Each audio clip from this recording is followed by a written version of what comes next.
stuff and did some research for him, various tasks, but it really was his movie. He's the director, he was the producer of it, and it's well worth seeing. It was aired on the History Channel I believe it was in the fall of last year, and he also has it available on DVD on his website, which is iknowwhatisawthemovie.com. So if people are interested in it.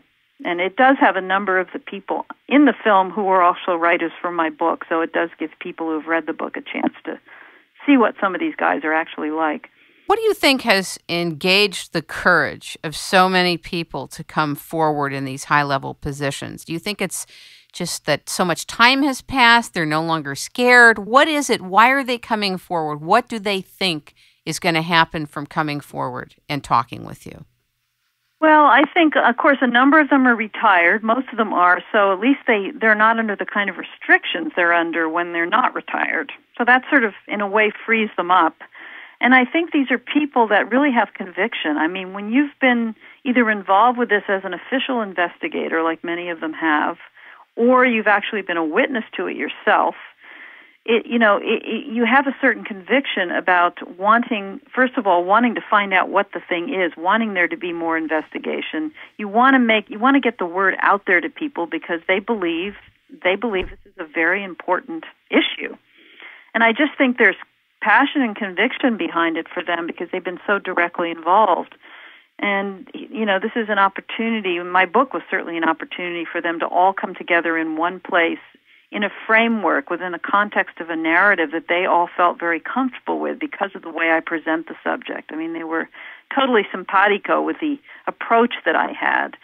And I think they just really want this to get out there, and they want to see a new level of investigation take place.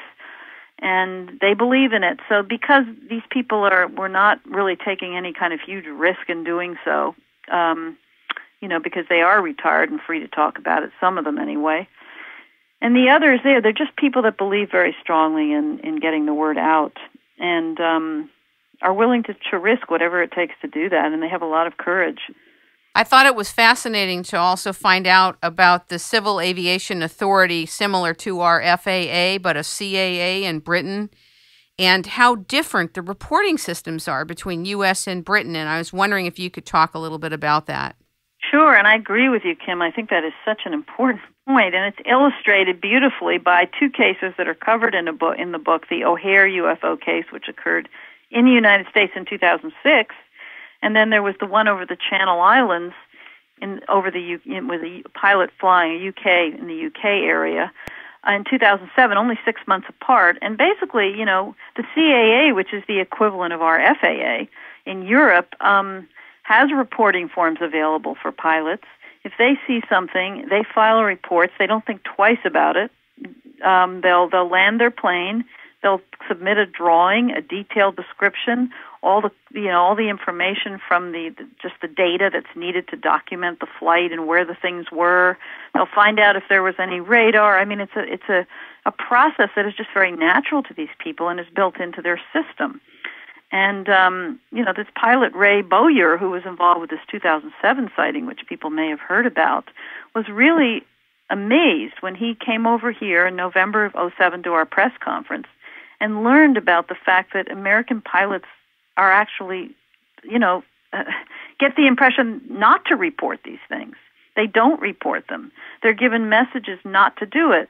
And as far as he was concerned, anything, and actually this is the rules over there, and these are the rules of the CAA, anything that could even be a possible danger to an aircraft, anything unusual, is to be reported. And it's a responsibility that pilots and crews have, and they do report these things. And, also the other thing about this is when he reported it, the BBC got wind of this, and they wanted to cover it. There was no problem with them doing that. The company that he worked for, the air company that he worked for, had no objections to him talking about this publicly on the BBC. They released the information on the case to a scientific group that wanted to study the case, and they were fully supportive of him going through this whole process. And it was not like it was some big deal like it is in America, where these pilots and crews don't even dare go on the record with their names, get the message they're not supposed to talk about this, don't file reports, have no reporting forms, and no place to go, and no support. And even when an event is a safety hazard, they're still not supposed to. In fact, the FAA manual states in black and white, this is the manual for all the employees of the FAA, that if you see a UFO, even if you think it's life-threatening, you are not to report it to the FAA. You're to report it to a UFO group. They give 2 groups in the manual that people can go to. So they're basically telling people outright, we don't want to hear anything about UFOs from any employee. But it's if something's occupying airspace and it's moving very quickly and could be a potential hazard or come into contact with someone in an airplane, how could you not say, as a pilot or co-pilot, this is what we're seeing? It doesn't even make sense, does it? I know, it doesn't make sense. And here they are being told by the FAA not to say anything about it. I mean, it is really, it's irrational, it doesn't make sense, and you might think even on the part of the pilots, but when their own manual tells them not to report them, they're certainly going to be confused. And in fact, Dr. Richard Haynes, who is a senior scientist from NASA, who has been studying pilot cases for decades, has reported and has learned that the vast majority of pilots do not report their sightings. They just don't report them. They're worried about job security and ridicule. Those are the 2 things. And so it's really a stark contrast between what happens in Europe, as we just explained, and you can see it in the O'Hare case and the case over the Channel Islands. There's just a striking contrast, and we're hoping through this book that we can address that in a more public dialogue and see if something can be done about it. Do you think that the FAA would be willing to sit down with you and other pilots and high-level officials from the military to get this out of their manual? Boy, that would be great, wouldn't it? I mean, we're certainly going to try. That's the kind of change we want to make happen. And I think the chances are better now because of the power of this book and because of the response it's getting for that to happen. But, there have been aviation groups such as Richard Haynes' group, which is an excellent scientifically based aviation safety group concerned about UFOs, called the National Aviation. It's called NARCAP, the National Aviation Reporting Center for Anomalous Phenomena.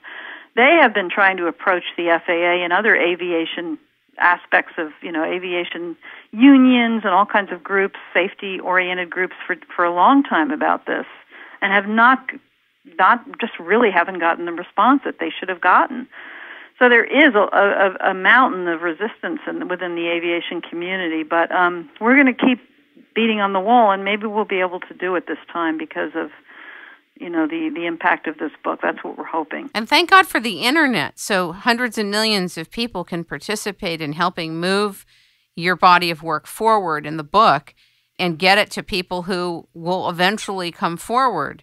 Have you ever been compared to Stephen Greer from the Disclosure Project? Have people ever asked you, are you doing kind of a version of that, but in a more scientific way? Have you ever heard of him?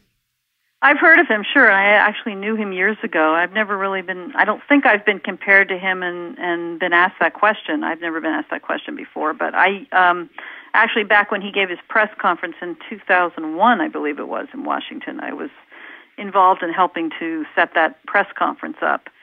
So I'm certainly familiar with him and have known him over the years.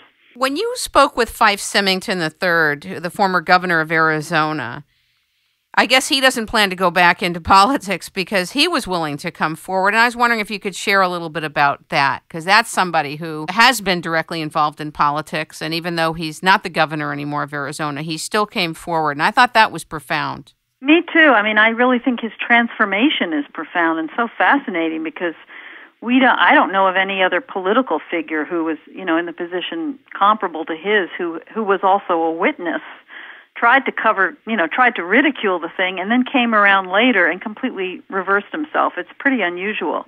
And just to let people know, and again, they can, in the book, I've got all kinds of, he's written a piece for the book, and there's lots of information and things he has talked to me about that are represented in the book.